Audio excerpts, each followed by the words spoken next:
በባለፈው ክፍል 3 ትላልቅ የክርስትና ቤተ እምነቶችን ማለትም የካቶሊክ፣ የኦርቶዶክስ እና የፕሮቴስታንትን የታሪክ ጅማሮ የተመለከትን ሲሆን በዚህ እና ቀጣይ በምንሰራቸው ቪዲዮዎች በፕሮቴስታንት ቤተ እምነት ስር ያሉትን ትላልቅ አብያተ ክርስቲያናትን የምንመለከት ይሆናል።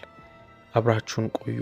ለቻናላችን አዲስ ከሆኑ ከዚህ በኋላ የምንለቃቸው ቪዲዮዎች እንዲደርሳችሁ ሰብስክራይብ በማድረግ ቤተሰብ ይሁኑ። በመጀመሪያ የምንመለከተው የሉተራውያንን አብያተ ክርስቲያናት ነው። የሉተራውያን አብያተ ክርስቲያናት ከ75 እስከ 90 ሚሊዮን የሚደርሱ ተከታዮች እንዳሉት ይገመታል። ሉተር በካቶሊክ ቤተ ክርስቲያን ሲደረግ የነበረውን የስርየት ሽያጭ ላይ ባስነሳው ተቃውሞ ምክንያት ሐሳቦቹ በጀርመን ብቻ ሳይሆን በሰሜን አውሮፓ ስር እየሰደዱ መሄድ ጀመሩ። ከካቶሊክ ቤተ ክርስቲያን ሥርዓተ አምልኮ ሁሉን ነገር መቶ አልፈለገም። ሥርዓተ አምልኮውን፣ ዝማሬዎችንና መንፈሳዊ ድንጋጌዎችን ያደርግና ይጠብቃቸውም ነበር። ምክንያቱም የእርሱ ትኩረት በእግዚአብሔር ቃል ላይ ያተኮረ እንጂ የራሱን ድል ለማስመዝገብ አልነበረም። ነገር ግን በሰዎችና በእግዚአብሔር ጸጋ መካከል ድንበር የሚፈጥር ሆኖ የተሰማውን ሥርዓቶች ባለመቀበል ተቃውሞውን አሳይቷል። የእርሱ ዋና አብዮታዊ ሐሳብ ሶላ ግራቲያ በጸጋ ብቻ የሚል ነበር። በጸጋ ብቻ ማለት ድነት የሚገኘው በእግዚአብሔር ነፃ ስጦታ በሆነው በጸጋ በማመን ነው የሚል ነው።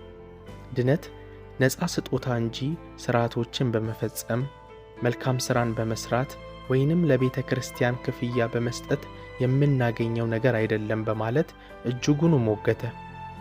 የዚህ ታሪክ ጅማሮ ትሩፋት ሉተራውያንን መሰረተ። የጸጋን መልእክትን በመግለጥ በዓለም ዙሪያ ትምህርቱ በስፋት ተሰራጨ። ነገረ መለኮቱ የተደራጀ በመሆን አሁን ላይ በብዙዎች ተቀባይነትን አግኝቷል። ዛሬ በዓለም ዙሪያ ያሉ የሉተራውያን አብያተ ክርስቲያናት አሁንም የጸጋን ማዕከላዊነት በመያዝ ተወዳጅነትን ባተረፉ መዝሙሮችና ዜማዎች፣ በሙዚቃ ባህላቸው፣ ለትምህርትን በሚሰጡት አጽንዖት፣ ጥልቅ መተማመንን በሚሰጥ እምነት ይታወቃሉ። በቀጣይ የምንመለከተው የአንግሊካን አብያተ ክርስቲያናትን ሲሆን የአንግሊካን አብያተ ክርስቲያናት ተከታዮች ቁጥር 85 ሚሊዮን እንደሚደርስ ይገመታል። ቀጣዩ ታሪካችን የሚጀምረው የንጉሥ የፍቅር ሕይወቱን የሚገልጽ ታሪክን በመግለጽ ይሆናል። እንግሊዛዊ ንጉሥ ሄነሪ 8ኛ ከሚስቱ አራንጎን ካትሪን ፍቺን ለመፈጸም ፈልጎ ነበር። ነገር ግን የካቶሊክ ርዕሰ ሊቃነ ጳጳሳቱ አይሆንም አሉት። በዚህ ምክንያት ንጉሥ ሄነሪ በቁጣ የፈለገውን ነገር ሁሉ ማድረግ ጀመረ።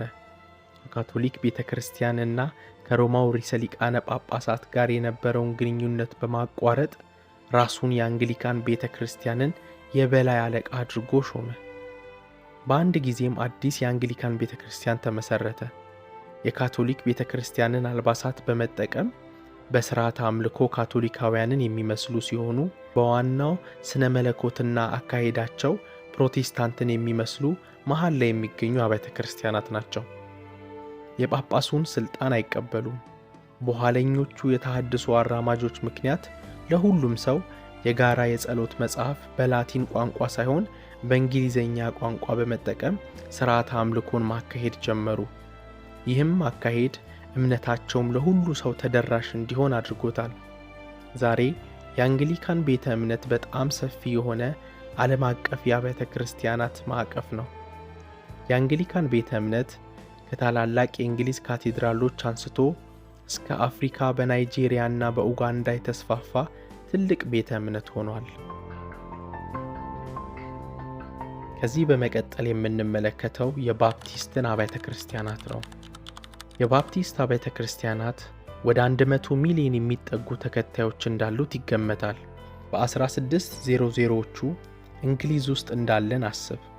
ንጉሡ ሁሉም ሰው እርሱ የሚከተለውን የአንግሊካን ቤተ እምነት እንዲከተሉ ያዛል። ፒዩሪታንስና ባፕቲስቶች የተባሉ ጥቂት ቡድኖች ግን እምቢ በማለት የንጉሡን ትእዛዝ ቸላሉ።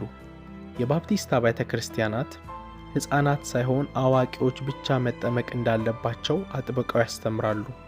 ለምን?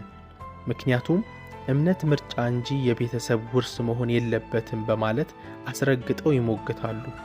ለዚህም ትምህርታቸው ታስረዋል፣ ተገርፈዋል፣ ከከተማም ውጭ ተባረዋል። በዚህ የተነሳ ወደ አሜሪካ ተሰደዱ። ከዚያም የእምነት ነፃነትን አገኙ። ባፕቲስቶች የዲሞክራሲ ፈርቀዳጆች ነበሩ። በአንድ ሰው መመራትን በመቃወም ጳጳስ የለም በሚለው መፈክራቸው ይታወቃሉ። እያንዳንዱ ቤተ ክርስቲያን ራሱን ያስተዳድራል። ሮጀር ዊሊያምስ በተባለ ሰባኪ ምክንያት ቤተ ክርስቲያንንና መንግሥትን ለመለያየት ታላቅ ውጊያ ተከፍቷል። ይህ የሆነበት ምክንያት ቤተ ክርስቲያንና መንግሥት በጥምረት ይሰሩ ስለነበረ ነው። ባፕቲስቶች በጠንካራ መጽሐፍ ቅዱሳዊ ስነ መለኮትና ጥልቀት ባለው የመጽሐፍ ቅዱስ መረዳት ይታወቃሉ። በመጨረሻም የምንመለከተው የጴንጤቆስጣል አብያተ ክርስቲያናትን ነው። የጴንጤቆስጣል አብያተ ክርስቲያናት ከ280 እስከ 350 ሚሊዮን የሚደርሱ ተከታዮች በስሩ እንደያዘ ይገመታል።